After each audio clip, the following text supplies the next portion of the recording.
Mga kababayan ko dito sa Reyna Mercedes, maganda na po kayo dahil meron pong malakas na hangin at maraming tubig na darating papunta mamayang hating gabi dito sa atin. Kaya yung mga nakatira po sa mga mababang lugar na maraming parating binabaha, alam nyo na po kung nasaan kayo, pumunta muna kayo sa mas mataas na lugar sa inyong mga kamag-anak, mga kaibigan. Doon muna kayo makitulog.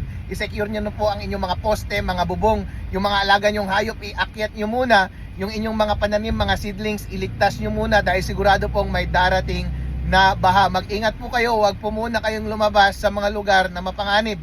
Yung mga punong kahoy na merong loose na branches, yung mga punong kahoy na malalapit na pwedeng mapabagsak ng malakas na hangin, huwag muna po kayong lumapit doon, huwag muna kayong manatili doon.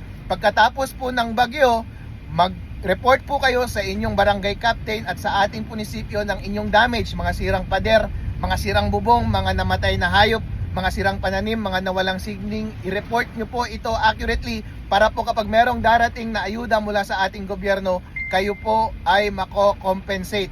Habang po malakas ang hagos ng tubig at bagwis ng hangin, mag-report po kayo dito sa ating mga opisyales, sa ating barangay at sa ating munisipyo. Narito po kami para kami ay tumugon sa inyong mga pangailangan. Pero po, ang ating kaligtasan ay nasa sa atin pa rin. Protektahan po natin ang ating sarili. Pumunta po tayo sa ligtas na lugar, huwag pong matigas ng ulo. Pumunta po tayo sa loob ng bahay, sa mataas na lugar at kung saan ligtas ang mga pader at mga bubong. Magdasal po tayo sa Panginoon na sana po iligtas tayo dito sa sigalot na ito. Maraming salamat po.